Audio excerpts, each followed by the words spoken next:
शिवम ने Eli Bulgari, Anthony और बाकी लोगों के साथ अमेरिका की फ्लाइट ली।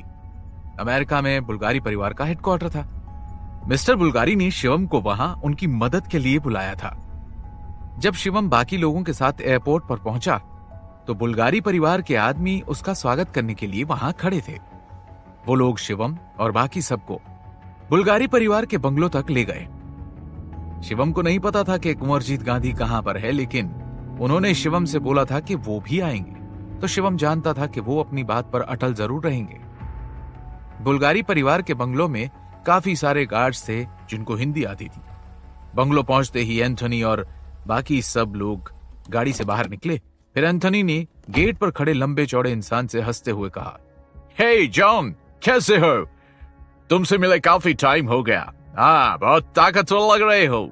हाँ, लगता है अपनी फिटनेस पर काफी ध्यान दे रहे हो तुम। ये कहते हुए एंथोनी ने हंसते हुए जॉन के पेट में जोर का घूसा मार दिया, लेकिन उसका जॉन पर कोई असर नहीं हुआ। वो काफी ताकतवर हो चुका था। हालांकि उसके पास शिवम जैसे योद्धाओं जितनी शक्ति नहीं थी, लेकिन फिर भी वो काफी मस्कुलर था, जिस वजह से उस पर एंथोनी के घूंसे का कोई असर नहीं हुआ था। शिवम ने जॉन की तरफ एक नजर घुमाई तो उसने देखा कि जॉन का शरीर काफी लंबा चौड़ा है, जो देखने में बहुत ज्यादा ताकतवर लग रहा है। जॉन के बाल काफी लंबे थे और स्ट्रांग बॉडी होने की वजह से उसके हाथ पैरों की नसें दिख रही थी। हालांकि उसने कभी भी शिवम जैसी विद्या नहीं सीखी थी, लेकिन फिर भी वो बड़े बड़े योद्धाओं के वार झेल सकता था। वेस्टर्न देश के योद्धा दरअसल इंडियन योद्धाओं से बिल्कुल अलग थे। जॉन जैसे लोग ने केवल अपनी बॉडी पर ध्यान देना बेहतर समझा था, इस वजह से उसके मसल्स काफी बड़े थे। वहीं दूसरी तरफ शिवम ने शक्तियां सीखी थी। पतले होने के बावजूद शिवम का मुकाबला कोई नहीं कर सकता था। एंथोनी ने शिवम को जॉन से मिलाते हुए कहा, मिस्टर शिवम, ये मेरा दोस्त है जॉन, ये इस जगह की रक्षा करता है। फिर एंथोनी ने जॉन को शिवम के बारे में बताते हुए कहा, जॉन, ये मिस्टर शिवम है, ये बहुत ज्यादा ताकतवर हैं। इन्होंने बहुत अलग अलग बुक्स पढ़ी है। अकेले दम पर इंडिया जैसी जगह पर ये राज करते हैं। अभी हाल ही में इन्होंने मंडक नगर को अकेले ही हिलाकर रख दिया था। ऐसा कोई भी नहीं है जो इनके सामने टिक पाया हो। बड़े बड़े बिजनेसमैन तक इनसे मिलना चाहते हैं और इनके साथ काम करना चाहते हैं। किसी में भी इनके खिलाफ जाने की हिम्मत नहीं है। जॉन को एंथोनी की बातें सुनकर अपने कानों पर विश्वास नहीं हुआ। उसने पहले एंथोनी की बात सुनी और फिर शिवम की तरफ देखा। शिवम की तरफ देखते ही वो जोर से हंसने लगा। उसे विश्वास ही नहीं हुआ कि जो आदमी इतना पतला है, जिसके शरीर में मसल्स तक नहीं है, वो भला ये सब कुछ कैसे कर सकता है जो एंथोनी ने बताया। उसने हंसते हुए शिवम के लिए एंथोनी से कहा, ये ताकतवर है। इसे देखकर तो ऐसा लग रहा है कि अगर मैं इसको धक्का मार दूं तो ये दूर जाके गिरेगा। ये तो मेरा एक पंच भी बर्दाश्त नहीं कर पाएगा। अगर मैं उसके ऊपर पैर रख दूं तो इसकी हालत खराब हो जाएगी। एंथोनी, लगता है तुम अपनी होश में नहीं हो, इसीलिए बहकी बहकी बातें कर रहे हो। शायद तुम इतनी दूर से आए हो इसलिए तुम्हें थकान हो गई है। जाओ, पहला थोड़ा आराम कर लो, फिर बात करेंगे। शिवम के खिलाफ ये बात सुनते ही एंथोनी की हवा टाइट हो गई। ऊपर से नीचे तक उसको पसीना निकल आया। आज तक ऐसा किसी ने नहीं कहा था। एंथोनी ने तुरंत जॉन को समझाते हुए कहा, ये तुम क्या बोले जा रहे हो? चुप करो, डोंट टॉक नॉनसेंस। तुम्हें पता भी है तुम किसके बारे में बात कर रहे हो? तुम्हें इनकी पावर का आइडिया नहीं है। इनके केवल एक इशारा करने पर तुम्हारा क्या हाल होगा, तुम्हें इस बात का अंदाजा तक नहीं है। इनकी इज्जत करो, वरना तुम इस दुनिया में किसी की भी इज्जत करने लायक नहीं बचोगे। जॉन की बात सुनकर शिवम ने तुरंत रिएक्ट नहीं किया था। वो केवल अपनी जगह पर शांत खड़ा था। एंथोनी ने सोचा कि शिवम को इस बात का बुरा नहीं लगा है, इसलिए वो शांत खड़ा है, लेकिन एंथोनी को क्या पता था कि ये तूफान के आने से पहले की शांति थी। एंथोनी के समझाने के बाद शिवम ने हंसते हुए केवल जॉन के कंधे पर अपना हाथ रख दिया, इसके अलावा कुछ नहीं किया। फिर भी वो हाथ जॉन को ऐसा महसूस हुआ जैसे उसके ऊपर न जाने कितना भारी वजन हो। जॉन धीरे धीरे जमीन में धंसने लगा। जैसे ही बाकी गार्ड्स ने यह नजारा देखा, उन लोगों ने तुरंत शिवम की तरफ अपनी बंदूकें तान दी। इससे पहले कि जॉन के इशारा करते ही वो अपनी बंदूकों से फायरिंग स्टार्ट कर देते, एंथोनी ने चिल्लाते हुए कहा, स्टॉप, अपनी बंदूक के पीछे करो।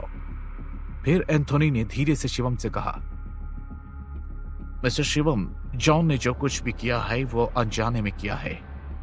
इसका आपकी बेइज्जती करने का कोई इरादा नहीं था, प्लीज इसे छोड़ दीजिए। इसी दौरान जॉन और अंदर धंसता जा रहा था। दर्द के मारे उसकी चीख निकल रही थी। उसका चेहरा लाल हो चुका था, उसकी आंखों से आंसू आ रहे थे। दर्द की वजह से उसके गले की नसें फूल गई थी, जो देखने में बहुत बड़ी नजर आ रही थी। जॉन ने शिवम का हाथ हटाने की बहुत कोशिश की, लेकिन वो कुछ नहीं कर पाया। फिर शिवम ने जॉन से कहा, अगर तुम बुल्गारी परिवार के नहीं होते तो आज मैं तुम्हें जिंदा नहीं छोड़ता। ये कहते ही शिवम ने अपना हाथ जॉन के कंधे से हटा लिया। फिर लोगों ने जॉन को ऊपर खींच लिया। जॉन के पैर बाहर निकलने के बाद लड़खड़ा गए। जॉन ने खड़े होने के बाद शिवम से कहा, आप बहुत ज्यादा ताकतवर हैं। मैं आपकी ताकत के सामने कुछ भी नहीं हूं। मैंने आपसे जो कुछ भी कहा उसे मेरी गलती समझ के माफ कर दीजिए। जॉन की बात सुनकर एंथोनी ने उसका मजाक बनाते हुए उससे हंसकर कहा, मैंने बोला था ना, मिस्टर शिवम बहुत ताकतवर है, मत भिड़ो इनसे। आ गया ना मजा। जॉन ने एंथोनी की बात पर ज्यादा ध्यान नहीं दिया। वो समझ चुका था कि वो शिवम के सामने कुछ भी नहीं है। फिर उसने शिवम से कहा, बताइए सर, मैं आपके लिए क्या कर सकता हूं? शिवम ने जवाब देते हुए कहा, मिस्टर बुल्गारी कहां है, मुझे उनके पास ले चलो, मैं उनसे मिलना चाहता हूं। जॉन ने अपना सिर ना से हिलाते हुए कहा, sir, I am not sure मैं ये कर सकता हूं या नहीं, क्योंकि मुझे ऑर्डर्स है कि कोई भी आए मैं उन्हें डायरेक्टली मिस्टर बुल्गारी से मिलने नहीं दे सकता। मुझे केवल इतना पता है कि वो आज एक मीटिंग में बिजी हैं, इस वजह से आज उनसे कोई नहीं मिल पाएगा। उनकी कुछ इंपॉर्टेंट मीटिंग चल रही है, वो उसे छोड़कर शायद ही आपसे मिले। तभी एंथोनी ने एकदम से जॉन को टोकते हुए कहा, मेरी मिस्टर बुल्गारी से फोन पे बात हो गई है। उन्होंने शायद तुम्हें नहीं बताया होगा, लेकिन तुम पता कर सकते हो। मिस्टर शिवम सीधा मीटिंग में जा सकते हैं।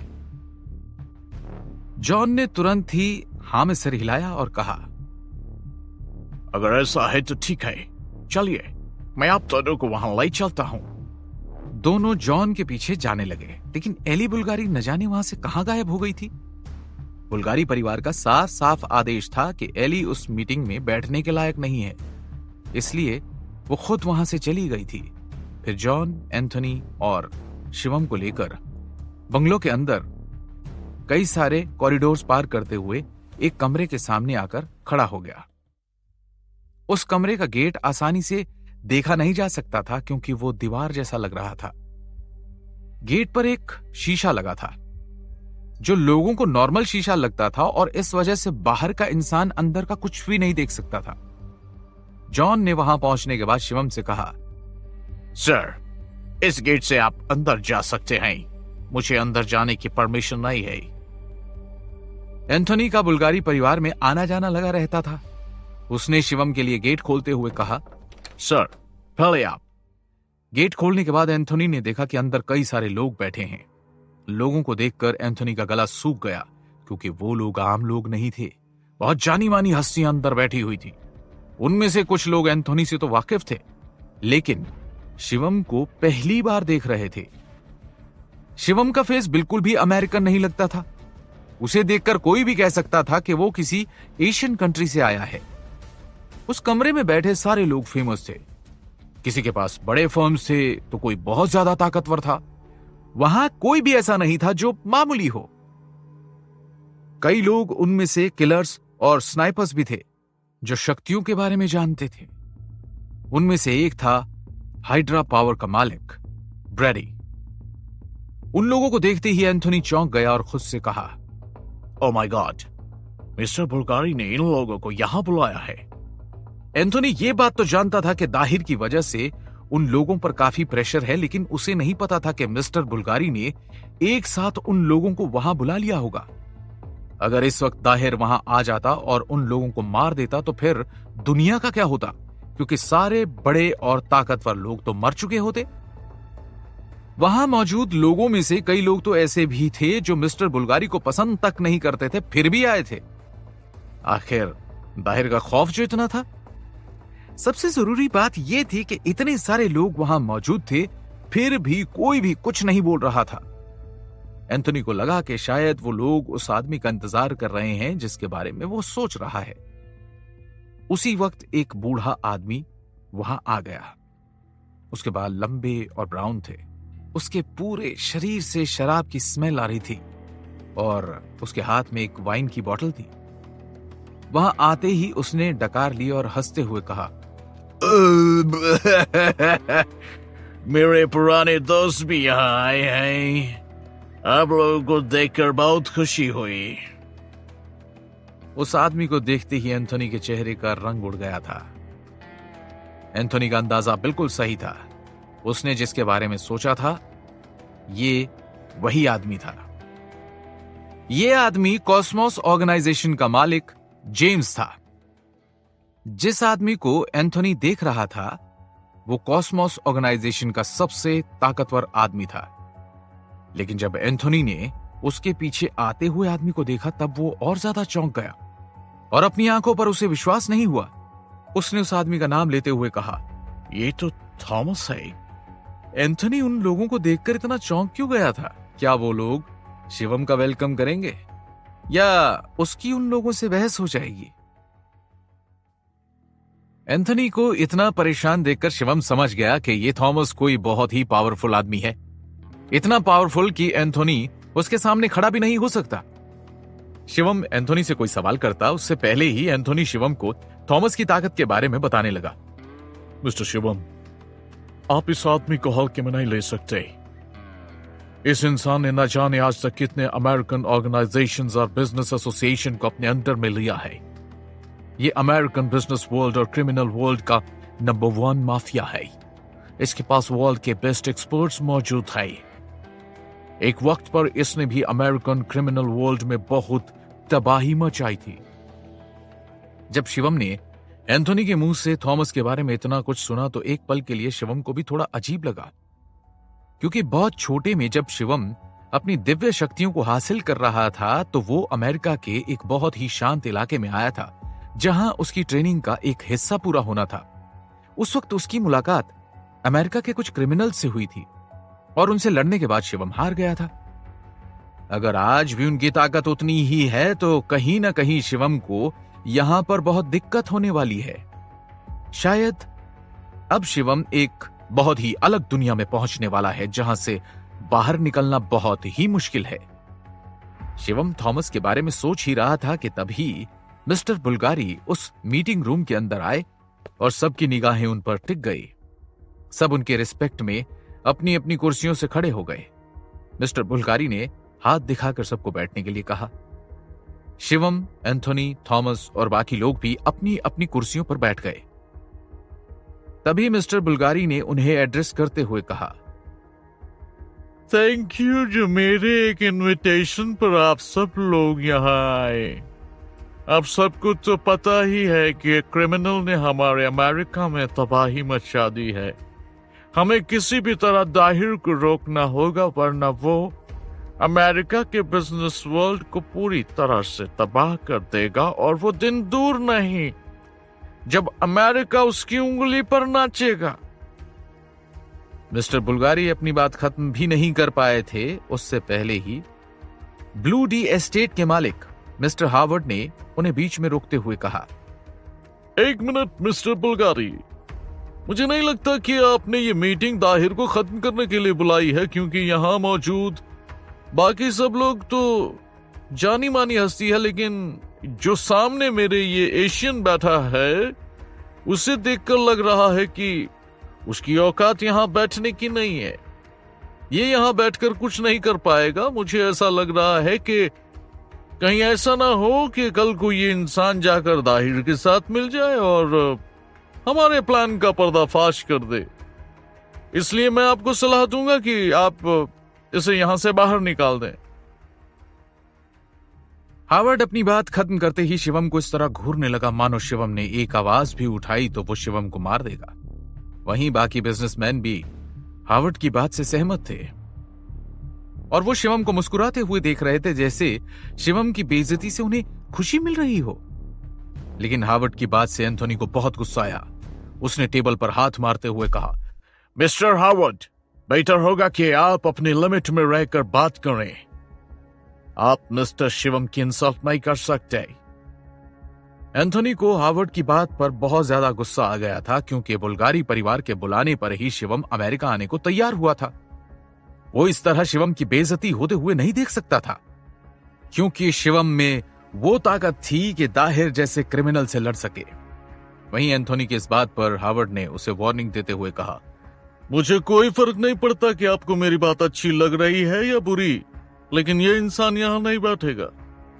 एंथोनी और हावर्ड के बीच गहमा गहमी हो गई थी, लेकिन शिवम के व्यवहार में इस चीज का कोई फर्क नहीं पड़ा। उसने बड़ी ही धीमी आवाज में हावर्ड से कहा, मैं यहां एक बहुत इंपॉर्टेंट मिशन के लिए आया हूं, इसलिए मैं इतने सारे लोगों के बीच में बैठकर तुमसे बहस नहीं करना चाहता। इससे पहले मेरा गुस्सा और बढ़े, अपने घुटनों पर बैठकर चुपचाप मुझसे माफी मांग लो, वरना ये एशियन तुम्हें बंदर की तरह नाच नचा देगा। शिवम की बात सुनकर हावर्ड जोर जोर से हंसने लगा। हावर्ड बहुत ही बड़ा बिजनेसमैन था। वो भले ही ताकतवर ना हो, लेकिन उसके पास एक बहुत अच्छी डिफेंस फोर्स थी और वो उनकी मदद से शिवम का बहुत बुरा हाल कर सकता था, ऐसा उसे लगता था। इसीलिए उसने शिवम को धमकी देते हुए कहा, मुझे नाच नचाने से पहले मैं तुम्हारी बॉडी के एक एक इंच को तोड़कर रख दूंगा और ये प्रूव कर दूंगा कि अमेरिका के लोग एशिया के लोगों से बेहतर हैं। वहां बैठे बिजनेसमैन बड़े ही मजे से ये सारा ड्रामा देख रहे थे। उन्हें यह बात पता थी कि वहां बैठे हर एक्सपर्ट से हावर्ड काफी कमजोर है, लेकिन उसकी फोर्स की मदद से वो शिवम की ताकत का अंदाजा लगाना चाहते थे ताकि जब उनका सामना शिवम से हो तो उन्हें पता हो कि उन्हें अपनी कितनी ताकत झोंकनी है। हावर्ड शिवम की बात से बहुत गुस्से में आ गया था। उसने अपनी स्लीव्स फोल्ड कर ली थी। वो तुरंत गुस्से में कुर्सी से उठा और शिवम की तरफ आगे बढ़ा।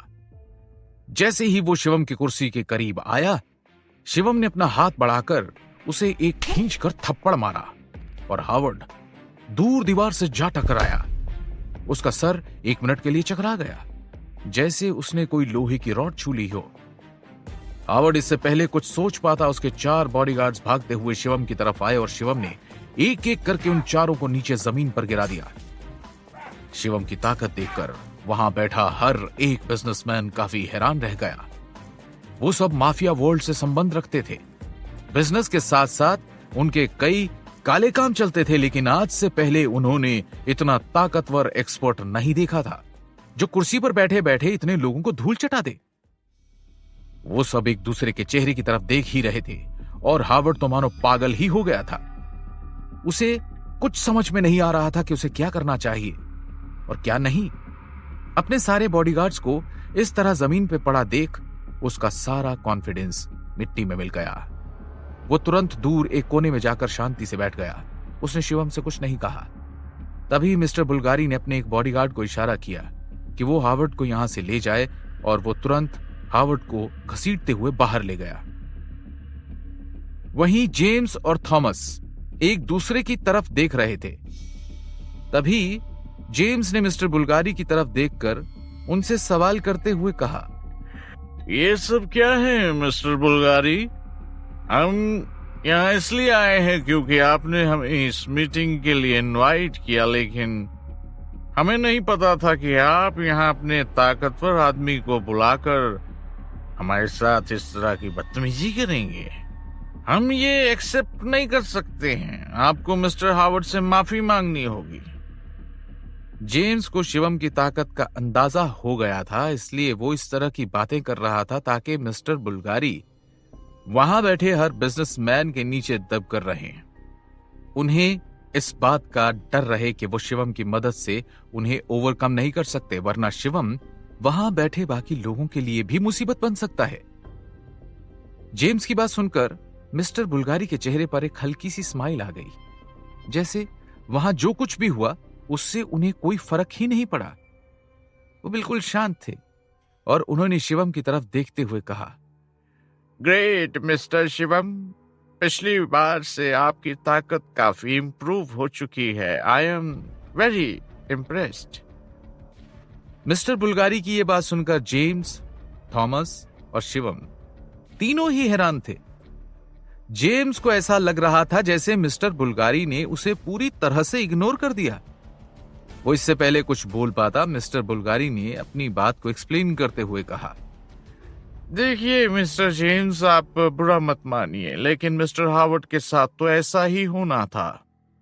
मुझे खबर मिली थी कि मिस्टर हार्वर्ड दाहिर से मिले हुए हैं, और जो इंसान हमारे दुश्मन से मिला हो उसे यहाँ बैठने का कोई हक नहीं है।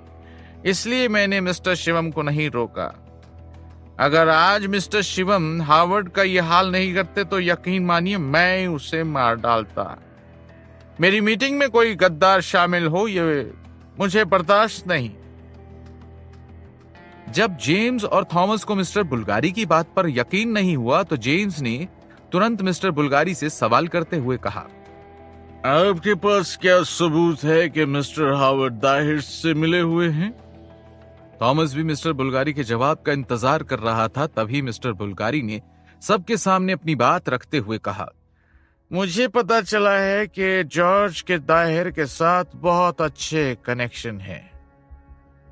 मिस्टर बुल्गारी की बात सुनकर सबके होश उड़ गए। हर कोई एक दूसरे की तरफ देखकर बस यही सवाल कर रहा था, ये कैसे हो सकता है? दरअसल जॉर्ज हार्वर्ड का टीचर था। उसी ने हार्वर्ड को मार्शल आर्ट्स और बाकी चीजों की ट्रेनिंग दी थी। हार्वर्ड की डिफेंस फोर्स में हर एक्सपर्ट जॉर्ज के इंस्ट्रक्शन के बाद ही शामिल होता था। हार्वर्ड की लाइफ में जॉर्ज का बहुत बड़ा रोल था। ऐसी कोई चीज नहीं थी जिससे जॉर्ज वाकिफ ना हो। अगर जॉर्ज का दाहिर के साथ कनेक्शन है, इसका मतलब हार्वर्ड भी दाहिर से मिला हुआ है। यह सब सुनकर वो लोग बुरी तरह से परेशान हो गए थे। किसी को समझ में नहीं आ रहा था कि अब क्या करना है। किसी को भी जॉर्ज पर भरोसा नहीं था, क्योंकि उन्होंने पहले भी कई बार जॉर्ज की वफादारी पर सवाल उठते देखा है। वो जानते हैं कि जॉर्ज ताकत और पैसे का भूखा है और वो इसके लिए किसी को भी धोखा दे सकता है। तभी जेम्स ने मिस्टर बुल्गारी की तरफ देखकर बड़ी ही धीमी आवाज में कहा, आपने हमें ये बात पहले क्यों नहीं बताई? अगर जॉर्ज दाहिर के साथ मिला हुआ है, इसका मतलब इतने दिनों से हम जितनी भी मीटिंग्स कर रहे हैं, जो भी डिस्कशन कर रहे हैं, वो सब कुछ दाहिर तक पहुंच रहे होंगे, क्योंकि हमारी हर मीटिंग में हार्वर्ड शामिल था। जेम्स की बात खत्म होते ही थॉमस अपनी कुर्सी से उठा और उसने सबकी तरफ देखकर सबको एड्रेस करते हुए कहा, अब ये मामला बहुत ज्यादा क्रिटिकल हो गया है। हमें बहुत ही सोच समझकर कदम उठाना होगा। दाहिर पहले ही बहुत ज्यादा ताकतवर है। उसे हराना हम में से किसी के बस की बात नहीं है, और अब उसके साथ जॉर्ज भी मिल गया है। इसका मतलब उसकी ताकत दुगनी हो गई है। पिछली बार जब मेरी लड़ाई दाहिर से हुई थी तो मैं उसके सामने टिक नहीं पाया। अगर मेरे परिवार के एक्सपर्ट वहां नहीं होते तो शायद मैं मारा जाता, लेकिन मैं ऐसा हादसा आप लोगों के साथ होते हुए नहीं देख सकता। हमें जल्द से जल्द कोई तरकीब सोचनी होगी ताकि हम दाहिर से बच सकें और उसे अमेरिका से बाहर निकाल सकें। थॉमस की बात खत्म होते ही शिवम ने उससे सवाल करते हुए कहा, मिस्टर थॉमस, आप तो अमेरिकन क्रिमिनल वर्ल्ड के नंबर 1 माफिया है, उसके बाद भी आप दाहिर को नहीं हरा पाए। शिवम ये बात जानता था कि थॉमस की ताकत उससे कम नहीं है, तो फिर वो दाहिर को मारने में कैसे चूक सकता है। उसे समझ नहीं आ रहा था कि दाहिर की ताकत इतनी जल्दी इतनी कैसे बढ़ सकती है। आखिर क्या माजरा है इन चीजों के पीछे? क्या शिवम दाहिर की ताकत के राज तक पहुंच पाएगा? क्या शिवम के इस एटीट्यूड की वजह से थॉमस और जेम्स उसके खिलाफ खड़े हो जाएंगे? क्या अमेरिकन क्रिमिनल वर्ल्ड के मैटर को सॉल्व करना शिवम के लिए आसान होगा? शिवम को वहां चल रही चीजों पर शक हो रहा था, क्योंकि उसके मुताबिक अगर राजा दाहिर इतना ताकतवर है तो वो अब तक पूरे इंडिया पर अपना कब्जा जमा चुका होता। उसे अमेरिका आने की जरूरत ही नहीं पड़ती। शिवम को दाल में कुछ काला लग रहा था। तभी मिस्टर बुल्गारी ने शिवम की तरफ देखकर सवाल करते हुए कहा, मिस्टर शिवम, तो क्या आप ये कहना चाहते हैं कि थॉमस एक्टिंग कर रहे हैं? लेकिन थॉमस ऐसा क्यों करेंगे? वो अमेरिकन क्रिमिनल वर्ल्ड के नंबर 1 माफिया हैं। उन्होंने आज से पहले न जाने कितने एक्सपर्ट्स को मौत के घाट उतारा है। वो इस तरह की छोटी हरकत कभी नहीं करेंगे। मिस्टर बुल्गारी की बात सुनकर शिवम ने एक लंबी गहरी सांस लेते हुए कहा, देखिए मिस्टर बुल्गारी, मुझे नहीं पता कि यहाँ क्या चल रहा है और क्या नहीं, लेकिन मेरे मुताबिक अगर दाहिर के पास सच में इतनी ताकत होती तो आप सब अब तक जिंदा नहीं बचते। वो न जाने कब का आप सब पर अटैक करके सब कुछ अपनी मुट्ठी में कर लेता है। ये जो डिस्कशन मीटिंग हो रही है ना, इनका टाइम ही नहीं बचता आपके पास। शिवम की बात सुनकर मिस्टर बुल्गारी थोड़ा टेंशन में आ गए। तभी थॉमस ने उनके सामने अपनी बात रखते हुए कहा, देखिए मिस्टर बुल्गारी, मैं यहाँ इसलिए आया ताकि मैं आपका एहसान चुका सकूं। मुझे नहीं पता आप लोग मेरे बारे में क्या सोच रहे हैं और क्या नहीं, और मुझे इससे कोई फर्क भी नहीं पड़ता। अब मैं आपको असली जवाब फाइट के टाइम दूंगा, जहां मैं और दाहिर आमने सामने होंगे, और तब डिसाइड होगा कि अमेरिका का सबसे बड़ा माफिया कौन है। थॉमस कई सालों से लापता था। वो मिस्टर बुल्गारी के कहने पर वापस आ गया था, क्योंकि कुछ साल पहले मिस्टर बुल्गारी ने थॉमस पर एक एहसान किया था और वो इस लड़ाई में भाग लेकर उस एहसान को चुकाना चाहता था। थॉमस और मिस्टर बुल्गारी के बीच की बातचीत सुनकर वहां से एक एक करके लोग उठकर जाने लगे। थोड़ी देर में थॉमस भी वहां से चला गया। उन सब ने डिसाइड किया कि अब वो अगली मीटिंग कंपनी गार्डन में करेंगे, जहां 15 दिन बाद दाहिर थॉमस से लड़ेगा और इस मसले का फैसला निकलेगा। शिवम अभी भी बुल्गारी परिवार में ही रुका हुआ था। अगले दिन सुबह सुबह शिवम ने वॉशिंगटन रोड घूमने का फैसला किया। पिछली बार शिवम जब अमेरिका आया था तब उसे अपनी दिव्य शक्तियों की ट्रेनिंग का एक हिस्सा पूरा करना था। वो यहाँ की शांत सड़कों पर टहल नहीं पाया था, इसलिए उसने सोचा कि आज क्यों ना ये सपना भी पूरा कर लिया जाए। शिवम अकेले टहलने के लिए नहीं निकला था, एली भी उसके साथ थी। शिवम को वॉशिंगटन रोड के बारे में ज्यादा जानकारी नहीं थी, इसीलिए उसने एली से मदद मांगी, और एली शिवम को इतना पसंद करती थी कि वो उसे मना ही नहीं कर पाई। एली शिवम को वॉशिंगटन रोड के सबसे खूबसूरत रोज गार्डन में लेकर गई, जहां हर तरह के गुलाब लगे हुए थे और वो दिखने में बेहद खूबसूरत लग रहे थे। जैसे ही शिवम उस गार्डन में पहुंचा, वहां की खूबसूरती में वो खो गया और एली शिवम में। शिवम ने एक भी बार एली की तरफ नजर उठाकर नहीं देखा, जिस चीज ने एली को बहुत दुखी किया, लेकिन वो चाहकर भी कुछ नहीं कर सकती थी। वो शिवम के बारे में बहुत अच्छे से जानती थी। शिवम बहुत ताकतवर था, शायद उसकी फैमिली के लीडर मिस्टर बुल्गारी से भी ज्यादा ताकतवर। मिस्टर बुल्गारी भी चाहते थे कि एली शिवम के करीब रहे ताकि शिवम के बारे में और ज्यादा जानकारी हासिल कर सके। एली शिवम से बात करना चाहती थी, लेकिन उसे समझ में नहीं आ रहा था कि वो कहां से शुरू करे कि तभी पीछे से एक आवाज आई, हेलो, क्या आप इंडिया से हैं? जैसे ही शिवम ने पीछे मुड़कर देखा, उसके सामने एक इंडियन ही खड़ी थी। शिवम ने तुरंत सिर हिलाकर हां में जवाब दिया। उसे बिल्कुल उम्मीद नहीं थी कि इतनी सुबह उसे अपनी ही देश का एक नागरिक और मिल जाएगा। ये वक्त साल का आखिरी समय था। न्यू ईयर बहुत पास में था, इसीलिए लोग इंडिया से अमेरिका न्यू ईयर सेलिब्रेट करने आए थे।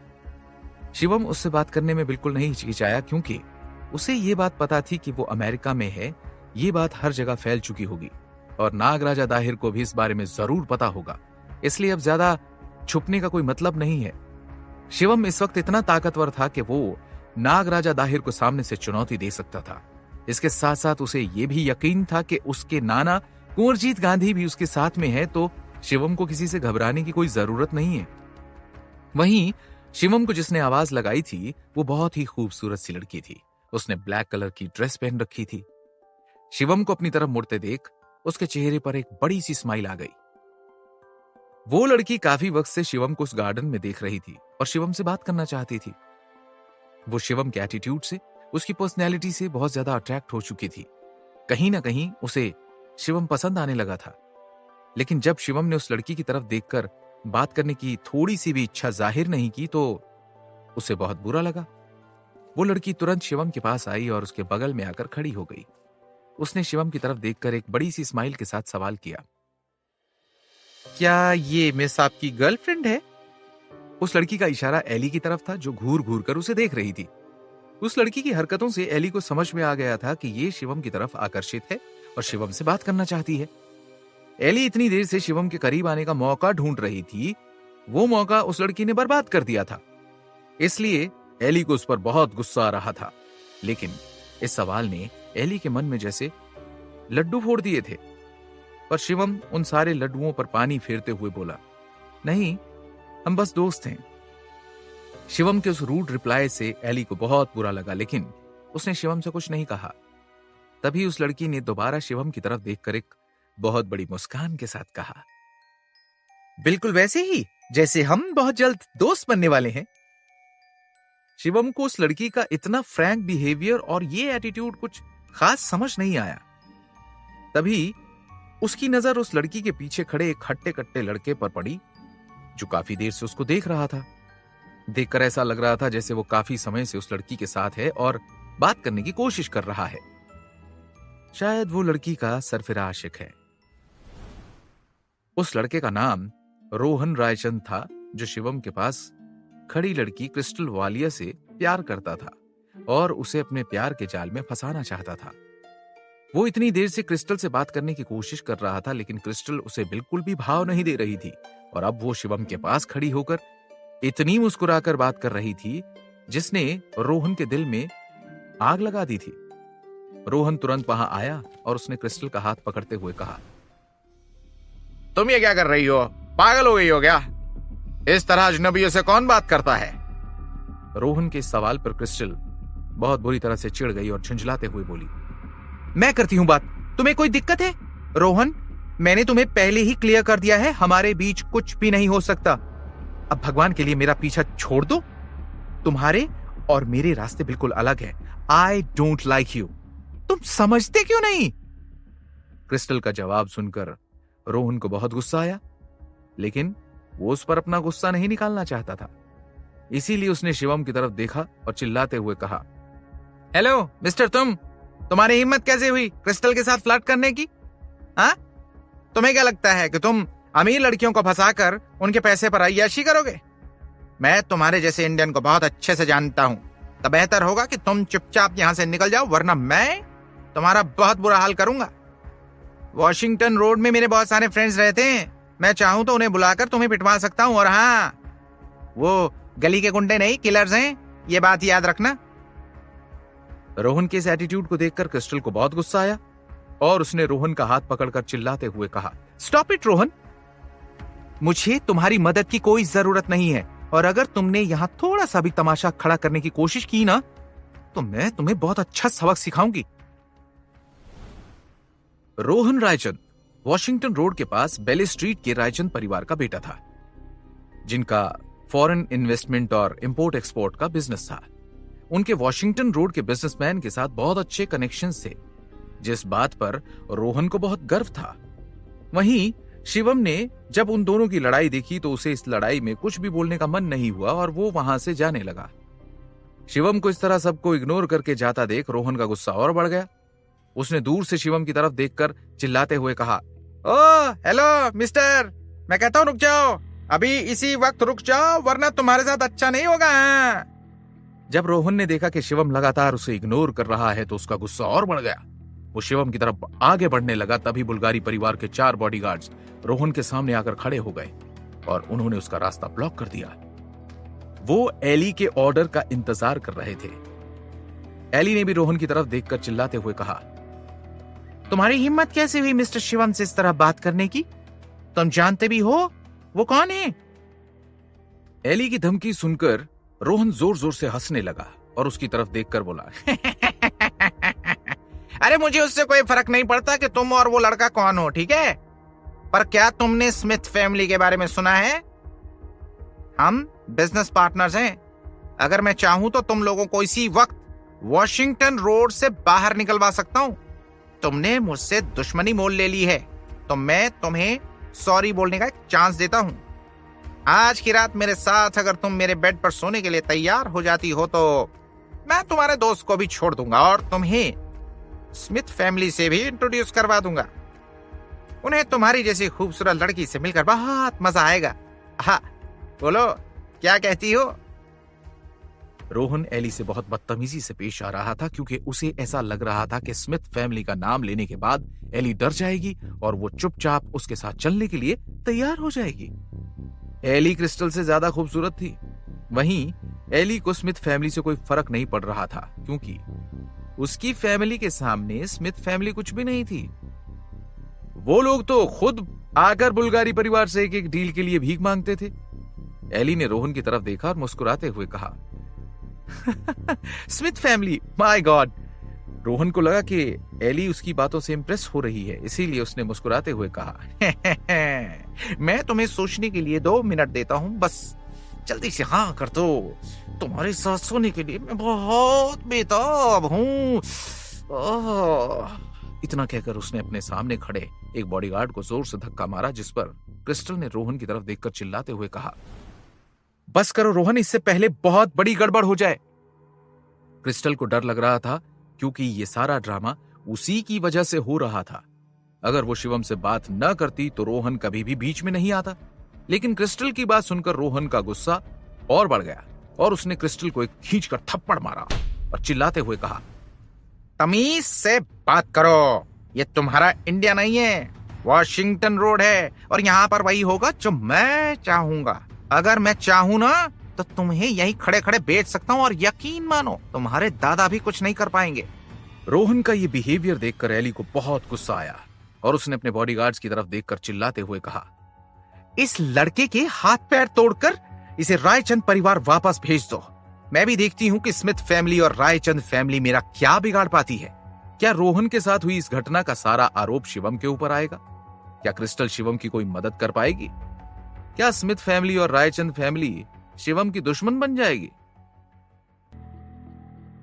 एली बुल्गारी की बात खत्म होते ही बुल्गारी परिवार के 2 ताकतवर बॉडीगार्ड्स रोहन रायचंद के सामने आकर खड़े हो गए। उन लोगों ने उसके हाथ पैर तोड़कर उसे एक किनारे फेंक दिया। रोहन रायचंद के बॉडीगार्ड्स केवल ये देखते रह गए। बुल्गारी परिवार के बॉडीगार्ड्स का कुछ कर नहीं पाए। मिस्टर बुल्गारी एली बुल्गारी को सबसे ज्यादा चाहते थे, इसलिए उन्होंने एली की सुरक्षा के लिए सबसे ताकतवर बॉडीगार्ड्स रखे थे। रोहन रायचंद के बॉडीगार्ड्स मामूली थे, इसलिए वो एली के बॉडीगार्ड्स का कुछ नहीं कर पाए।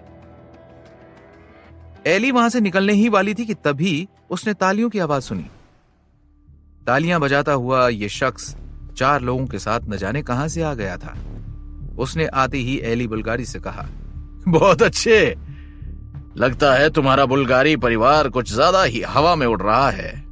अब तुम लोग किसी के भी हाथ पैर तोड़ने लगे हो। एली बुल्गारी को देखते हुए उस आदमी के इरादे ठीक नहीं लग रहे थे। उसके आदमियों ने एली बुल्गारी और उसके बॉडीगार्ड्स को चारों तरफ से घेर लिया। एली को उस आदमी को देखकर कोई फर्क नहीं पड़ा था, वो उसे जानती थी। फिर एली ने उस आदमी से कहा, जॉय, वाकई तुम में काफी हिम्मत है जो तुम अमेरिका में मेरे सामने खड़े हो। अगर तुमने मेरे साथ कुछ भी करने की कोशिश की तो तुम्हारा बहुत बुरा हाल होगा। दरअसल जॉय ब्रिस्क परिवार का सदस्य था। अमेरिका में बुल्गारी परिवार के बाद ब्रिस्क परिवार की ही गिनती होती थी, इसलिए दोनों परिवारों में अक्सर लड़ाइयां होती रहती थी। उनका कई साल पुराना इतिहास भी था। इसीलिए एली बुल्गारी को जॉय ब्रिस्क को देखकर घबराहट नहीं हुई। एली पूरी तरह से कॉन्फिडेंट थी कि अगर जॉय ने उसे आज किडनैप भी कर लिया तो भी वो अमेरिका छोड़कर नहीं जा पाएगा, जिस वजह से बुल्गारी परिवार उसको नहीं छोड़ेगा। आखिरकार अमेरिका में बुल्गारी परिवार का काफी नाम था। ऐसा भला कैसे हो सकता था कि कोई भी बुल्गारी परिवार की लड़की को किडनैप करके ले जाए और बुल्गारी परिवार शांत बैठा रहे। हालांकि ब्रिस्क परिवार भी अमेरिका में काफी सालों से था, लेकिन वो अभी तक बुल्गारी परिवार को पीछे नहीं छोड़ पाया था। बुल्गारी परिवार का नाम अमेरिका में बहुत ऊपर था। जॉय एली को केवल परिवार की रंजिशों की वजह से किडनैप करने नहीं आया था, बल्कि उसका कुछ और इरादा था। एली बुल्गारी की धमकी सुनने के बाद जॉय ने उसकी धमकी का मजाक बना दिया और हंसते हुए उससे कहा, तुम्हें क्या लग रहा है कि अमेरिका में तुम्हारे परिवार का राज है? वो टाइम चला गया। बहुत जल्द अमेरिका में हमारा राज होगा और तुम्हारा पूरा परिवार हमारे इशारों पर नाचेगा। फिर जो हम चाहेंगे तुम्हें वही करना पड़ेगा। तुम्हें मेरा खिलौना बनकर रहना पड़ेगा। मैं तुम्हारे साथ बहुत मजे करूंगा। जॉय के इरादे ठीक नहीं थे। वो एली को गंदी नजरों से देख रहा था। वो उसको इधर उधर छूना चाहता था और उसके साथ रात बिताने के बारे में सोचकर खुश हो रहा था।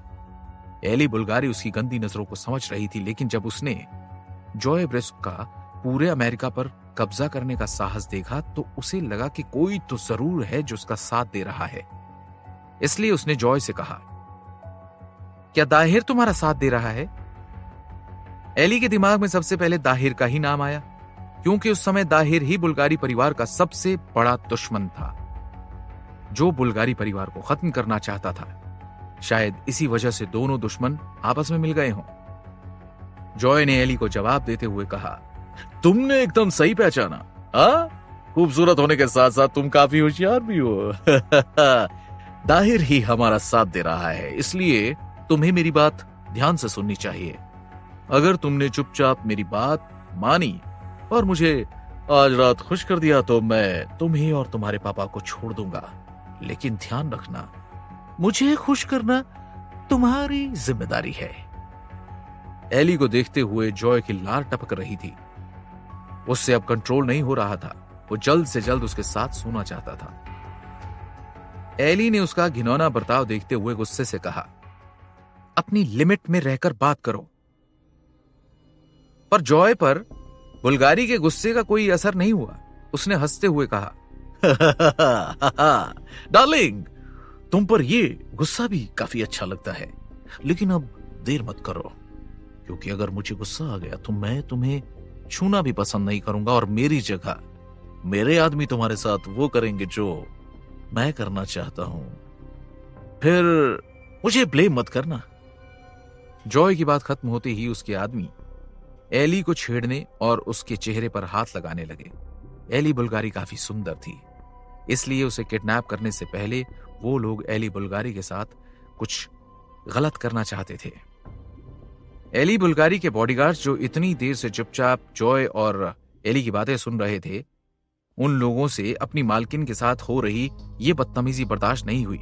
इसीलिए उन्होंने एली से कहा, आप यहां से भाग जाइए, हम इन्हें संभाल लेंगे। एली के बॉडीगार्ड्स बचपन से ही बुल्गारी परिवार की देखरेख में ही बड़े हुए थे। बड़े होने के बाद वो बहुत ज्यादा ताकतवर हो चुके थे, इसलिए मिस्टर बुल्गारी ने अपने परिवार के सबसे ताकतवर बॉडीगार्ड्स को एली बुल्गारी के लिए चुना था। वो बॉडीगार्ड्स ये बात जानते थे कि वो जॉय के बॉडीगार्ड से नहीं जीत पाएंगे, लेकिन एली को बचाना भी उनका फर्ज था। इसलिए उन लोगों ने ये फैसला किया कि वो लोग आखिरी दम तक लड़ेंगे और जब तक हो पाएगा एली को उन लोगों से दूर रखेंगे, जिससे एली को भागने का ज्यादा से ज्यादा टाइम मिल जाए और वो बच जाए। बॉडीगार्ड्स के बोलने के बाद भी एली वहां से नहीं गई। उसने अपने बॉडीगार्ड से कहा, कोई जरूरत नहीं है, मैं तुम दोनों को छोड़कर नहीं जाने वाली। तुम दोनों बचपन से ही मेरे साथ रहे हो, एक तरीके से मेरे भाई हो, और चिंता मत करो, अभी थोड़ी देर में इन लोगों को पता चल ही जाएगा। एली बुल्गारी ने ऐसा इसलिए कहा था क्योंकि वो जानती थी कि शिवम गार्डन का राउंड लेकर वहां आने वाला है। शिवम के होते हुए उसे चिंता करने की कोई जरूरत नहीं थी। उसे अच्छे से पता था कि शिवम अकेले ही सबको खत्म कर देगा। शिवम के आने के बाद जॉय उन लोगों को छू तक नहीं पाएगा। जॉय एली का विश्वास देखकर समझ गया कि वो शिवम के बारे में सोच रही है। तभी जॉय ने उससे कहा, क्या तुम शिवम के बारे में सोचकर फूल रही हो? हाँ? जैकी ब्रिस्क के होते हुए वो हमारा कुछ नहीं कर पाएगा। एली बुल्गारी और उसके बॉडीगार्ड्स ने अभी तक जैकी ब्रिस्क को नहीं देखा था, क्योंकि वो अपना मुंह ढककर खड़ा था। जॉय ब्रिस्क के द्वारा उसका नाम लेने के बाद उसने अपना मास्क हटा दिया। उसे देखकर एली के बॉडीगार्ड्स पूरी तरह से डर गए थे। वो लोग समझ गए कि अब उन्हें कोई भी नहीं बचा सकता, क्योंकि जैकी ब्रिस्क परिवार के ताकतवर एक्सपर्ट्स में से एक था। लेकिन एली बुल्गारी को शिवम की ताकत पर पूरा भरोसा था। उसने जॉय से धीरे से कहा, मुझे किडनैप करने के लिए केवल एक जैकी काफी नहीं है। एली का विश्वास देखकर जॉय भी सोच में पड़ गया। उसने चिल्लाकर एली से कहा, एक लड़की होकर तुम में इतनी हिम्मत कहां से आई? जैसे ही जॉय ने एली से ये कहा, वैसे ही उसकी बगल में खड़ा जैकी जमीन पर गिर पड़ा और उसके शरीर से खून निकलने लगा। उसकी मौत हो चुकी थी। जॉय जैकी की लाश देखकर घबरा गया। ये सब इतनी जल्दी हुआ कि किसी को पता ही नहीं चला कि हुआ क्या, जो वो मर गया। जब लोगों ने पीछे मुड़कर देखा तो वहां पर शिवम खड़ा था। उसको देखते ही एली बुल्गारी के चेहरे पर मुस्कान आ गई। हालांकि वो ये बात पहले से जानती थी कि शिवम वहां जरूर आएगा, लेकिन जब उसने शिवम को देख लिया तब उसके दिल को तसल्ली हो गई। इधर जॉय शिवम को देख रहा था और दूसरी तरफ जैकी की लाश को। उसे अपनी आंखों पर विश्वास ही नहीं हो रहा था। उसने लड़खड़ाते शब्दों में शिवम से कहा, तुमने इनको मार दिया? जॉय को जैकी की मौत से इतना फर्क इसलिए पड़ा था क्योंकि वो उसके ग्रुप में सबसे ताकतवर इंसान था। जॉय को उस पर पूरा भरोसा था। एक तरह से वो उसकी आखिरी उम्मीद था, लेकिन शिवम ने सबसे पहले उसे ही मार दिया। जॉय के साथ साथ उसके बाकी आदमियों के भी पैर लड़खड़ा गए। जब जॉय के पास कोई चारा नहीं बचा तो उसने शिवम को धमकी देना सही समझा। उसने शिवम से कहा, तुम जानते नहीं हो, लेकिन दाहिर हमारे साथ है। वो हमें कुछ नहीं होने देंगे। मैं तुम्हें एक मौका दे सकता हूं। तुम यहां से चले जाओ। मेरे और बुल्गारी परिवार के बीच में मत आओ। मैं तुम्हारी जान बख्श दूंगा, लेकिन अगर तुमने हमें नुकसान पहुंचाने की कोशिश की तो दाहिर खुद आकर तुम्हें मार देगा। शिवम ने अपनी पीठ के पीछे हाथ रखकर हंसते हुए कहा, अगर ऐसा है तो बुला लो उसे। उससे बोलना कि वो आए और मुझे मार दे। जॉय ने कभी नहीं सोचा था कि शिवम इतना निडर है। उसका साहस देखकर जॉय के बॉडीगार्ड्स अपनी आंखों पर विश्वास नहीं कर पा रहे थे। वो लोग शिवम को घूरने में इतने ज्यादा खो चुके थे कि उन्हें पता ही नहीं चला कि कब शिवम ने जॉय पर वार कर दिया। जॉय को अपने गाल पर बहुत तेज प्रेशर महसूस हुआ। उसे लगा किसी ने उसके गाल पर हथौड़ा मार दिया है। शिवम के थप्पड़ मारने से ही जॉय के दांत टूट गए थे। एक तरफ से देखने में ऐसा लग रहा था कि जॉय का चेहरा एक साइड से फ्लैट हो गया है। शिवम ने उस पर हल्का सा वार किया था। अगर वो अपनी पूरी ताकत लगा देता तो शायद जॉय की गर्दन अलग ही हो जाती। ब्रिस्क परिवार के बेटे जॉय को वाकई दिन में तारे नजर आ गए। जॉय के बॉडीगार्ड्स जैकी की मौत को देखकर पहले से ही सदमे में थे और अब जॉय की हालत देखकर उन्हें एक और झटका लग गया था। वो लोग ये बात अच्छे से समझ गए थे कि जब जैकी शिवम के सामने नहीं टिक पाया तो वो लोग क्या ही टिकेंगे। वो लोग इतने ज्यादा डर चुके थे कि उन लोगों के शरीर से पसीना बह रहा था। इससे पहले कि वो लोग शिवम पर कोई वार करते, शिवम ने अपने ब्लेड्स निकालकर उन पर वार कर दिया। एक आदमी को छोड़कर बाकी सबकी गर्दन कट गई।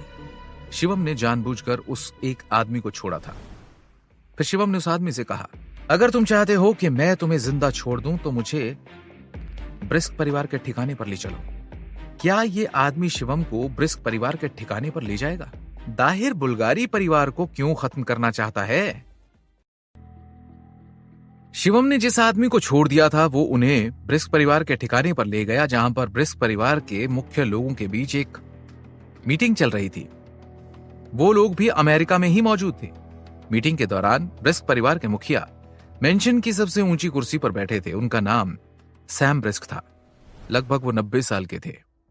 उनके बाल झड़ चुके थे, लेकिन बचे हुए बाल अच्छे से खड़े हुए थे।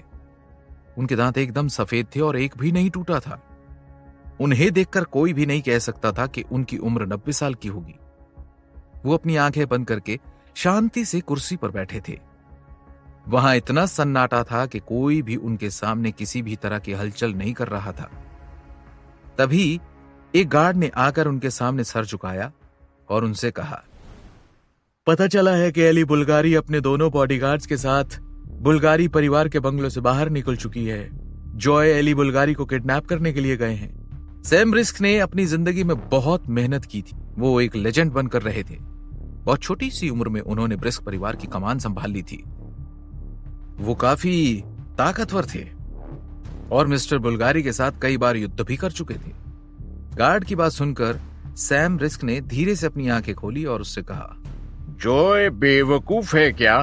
अगर बुल्गारी परिवार को जरा सी भी भनक लग गई तो वो लोग हमारी लोकेशन का पता लगा लेंगे। सैम रिस्क की बात सुनकर उनका बेटा खड़ा हुआ, जिसका नाम एंटोनियो ब्रिस्क था। उसने सैम रिस्क से कहा, डैड, मैंने ही जॉय को वहां भेजा है। वो केवल कुछ जानकारी लेने गया है। मैंने जैकी को उसके साथ भेजा है जिससे वो कोई बेवकूफी ना करे। मैं आपको विश्वास दिलाता हूं कि कुछ भी नहीं होगा। दरअसल एंटोनियो ब्रिस्क जॉय के डैड थे और एंटोनियो के डैड सैम ब्रिस्क थे। सैम ने अपने बेटे की बात सुनकर कहा, अगर जैकी साथ गए हैं तो कोई प्रॉब्लम नहीं होनी चाहिए। वो समझदार है, वो संभाल लेंगे। ब्रिस्क परिवार में एक इंडियन आदमी भी मौजूद था। वो दाहिर का भेजा हुआ आदमी था जिसका नाम निर्भय था।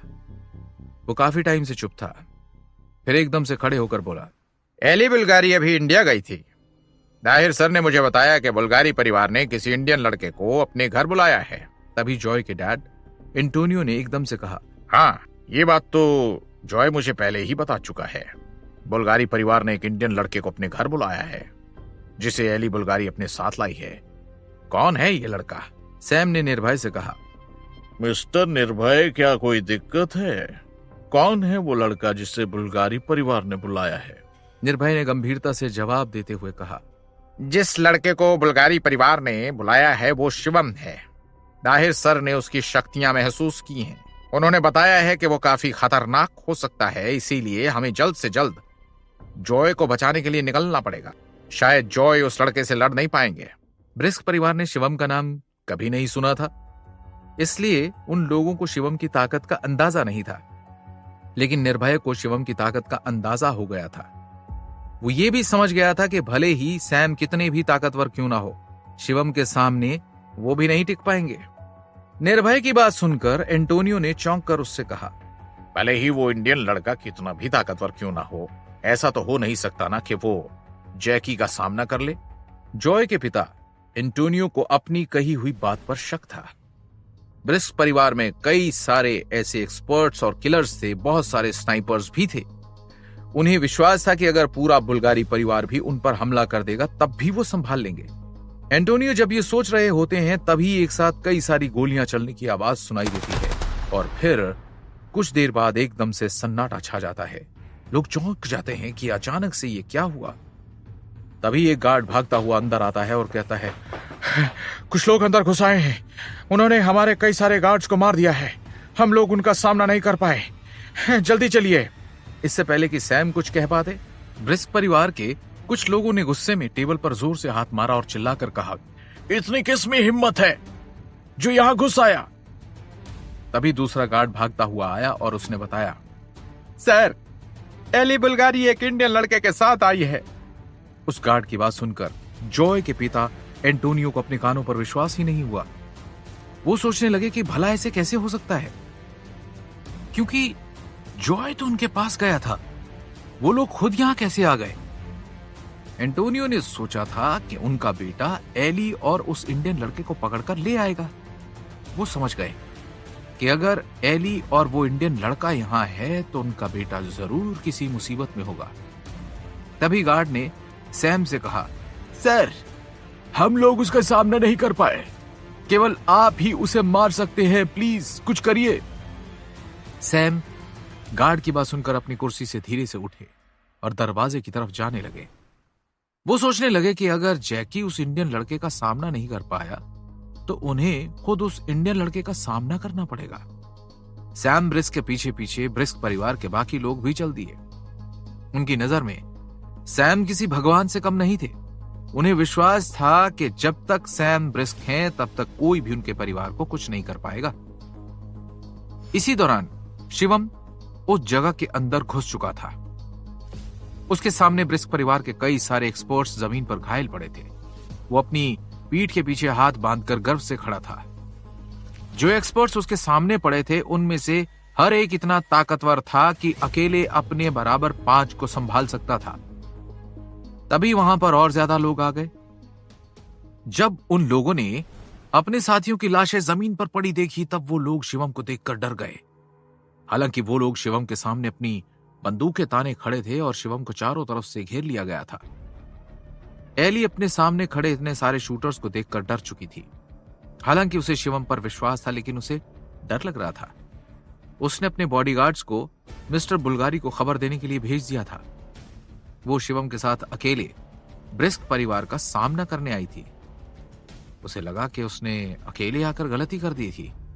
उसे इस बात का पछतावा हो रहा था कि शिवम तो ताकतवर है, वो अपने आप को गोलियों से बचा लेगा, लेकिन अगर गलती से कोई गोली एली को लग गई तो उसकी तो जान चली जाएगी।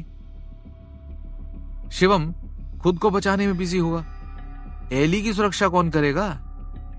एली ये सब सोच ही रही होती है कि तभी उन शूटर्स का कमांडर शूटर्स को हुक्म देता है और कहता है, फायर।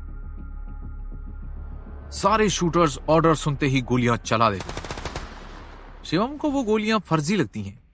वो उन शूटर्स पर हंसने लगता है। हंसते हंसते वो अपनी तलवार से वार करता है। वो तलवार सारी बंदूकों को काट देती है और बंदूक के साथ कुछ लोगों के हाथ भी कट जाते हैं। शिवम की ये ताकत देखकर बाकी लोग डर जाते हैं और बंदूक छोड़कर पीछे भागने लगते हैं। उनमें वापस आकर शिवम से लड़ने की हिम्मत नहीं बची थी। शिवम का डर उनके दिल और दिमाग में बैठ चुका था। तभी उनमें से एक अपने कमांडर से धीरे से पूछता है, चीफ, अब हमें क्या करना चाहिए? इस पर तो गोलियों का भी असर नहीं हो रहा। कमांडर दोबारा से ऑर्डर देते हुए कहता है, शूट करो। भले ही उस पर अभी गोलियों का असर ना हो रहा हो, लेकिन वो कब तक खुद को बचा पाएगा? शिवम ने कमांडर को बेवकूफ समझते हुए खुद से कहा, बेवकूफ, इसे पता ही नहीं है कि ये क्या कर रहा है।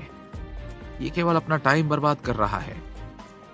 दरअसल शिवम उन लोगों को नहीं मारना चाहता था क्योंकि शिवम की नजर में वो लोग बहुत कमजोर थे और ब्रिस्क परिवार की रक्षा करके केवल अपनी ड्यूटी कर रहे थे। लेकिन जब कमांडर उन्हें बार बार शिवम पर गोलियां चलाने का ऑर्डर्स दे रहा था तो शिवम के पास उन्हें मारने के अलावा और कोई रास्ता ही नहीं था। कमांडर के ऑर्डर देते ही बहुत सारी गोलियों की आवाज सुनाई। आसपास की दीवारों में छेद हो गए। चारों तरफ बस गोलियों की आवाज गूंज रही थी। शिवम को घेरकर कई सारी मशीन गन्स एक साथ उस पर चलाई जा रही थी, लेकिन एक भी गोली का असर शिवम पर नहीं हो रहा था क्योंकि शिवम लगातार अपनी तलवार का इस्तेमाल करके गोलियों को रोक रहा था। गोलियां शिवम को छू तक नहीं पा रही थी। शिवम के आसपास एक ऐसा कवच बन गया था जो गोलियों को लगभग 3 मीटर दूर ही रोक दे रहा था। ब्रिस्क परिवार के शूटर्स ने कभी भी इतनी सारी गोलियां एक साथ नहीं चलाई थी। गोलियों की आवाज तेज होने की वजह से शूटर्स इतने ज्यादा उत्साहित हो गए थे कि उनके चीखने की आवाजें सुनाई दे रही थी, लेकिन वो गोलियां शिवम पर कोई असर नहीं कर रही थी। शिवम के कवच से टकराकर गोलियां आधी आधी कट गई थी। शिवम ने अपनी तलवार से हर एक गोली को बराबर काटा था। गोलियों को काटते हुए उस तलवार ने न जाने कब कमांडर का सिर उड़ा दिया, किसी को दिखाई नहीं दिया। थोड़ी देर बाद जब गोलियां खत्म हुई और वहां शांति छा गई, तब जमीन पर चारों तरफ गोलियों के शेल्स ही शेल्स नजर आ रहे थे। शूटर्स ने जब अपने कमांडर का कटा हुआ सर देखा तब उनके पैरों के नीचे से जमीन खिसक गई। बचे हुए शूटर्स अपनी गन्स फेंक कर वहां से भागने लगे। वो लोग समझ गए कि जब मशीन गन्स शिवम का कुछ नहीं कर पाई तो वो लोग भला क्या ही कर पाएंगे। उन लोगों ने अपनी जान बचाना ही सही समझा। तब तक वहां ब्रिस्क परिवार के मुख्य लोग और सैम ब्रिस्क भी आ चुके थे। उन्होंने शिवम की तरफ देखा तो उन्होंने बहुत खतरनाक ऑरा महसूस किया। सैम के पीछे खड़े लोगों ने जब शिवम को देखा तो उनकी आंखें फटी की फटी रह गई। शिवम जिस पर मशीन गन से फायर हो चुकी थी, उस पर एक खरोच तक नहीं आई थी। वो अपनी पीठ के पीछे हाथ बांधकर ऐसे खड़ा था जैसे वहां कुछ हुआ ही नहीं हो। तभी सैम ने शिवम की तरफ देखकर चिल्लाते हुए कहा, हम कमजोर लोगों को मारकर तुम अपने आप को बहुत ताकतवर समझ रहे होंगे ना? क्या ये एक योद्धा को शोभा देता है? सैम उन लाशों को देखकर बेचैन हो रहे थे। दरअसल उन लोगों को ब्रिस्क परिवार ने बचपन से पाला था। ब्रिस्क परिवार की सालों की मेहनत शिवम ने एक झटके में बर्बाद कर दी थी। दूसरी तरफ बुल्गारी परिवार को बर्बाद करने के लिए ब्रिस्क परिवार ने इस बार पूरी जान लगा दी थी, क्योंकि परिवार का हर बड़ा योद्धा, हर एक्सपर्ट उनका साथ देने आया था। दुनिया के बेस्ट शूटर्स उनके परिवार में मौजूद थे, लेकिन शिवम ने उन शूटर्स को खत्म कर दिया था। जो थोड़े बहुत बचे थे वो वहां से भाग चुके थे। अपने परिवार को बर्बाद होते हुए देख ब्रिस्क परिवार के लोग गुस्से में आ गए थे। ब्रिस्क परिवार अब शिवम के साथ क्या करेगा? क्या ब्रिस्क परिवार का कोई भी सदस्य शिवम से लड़ने की कोशिश करेगा? अगर किसी ने ऐसा किया भी तो उसका क्या होगा?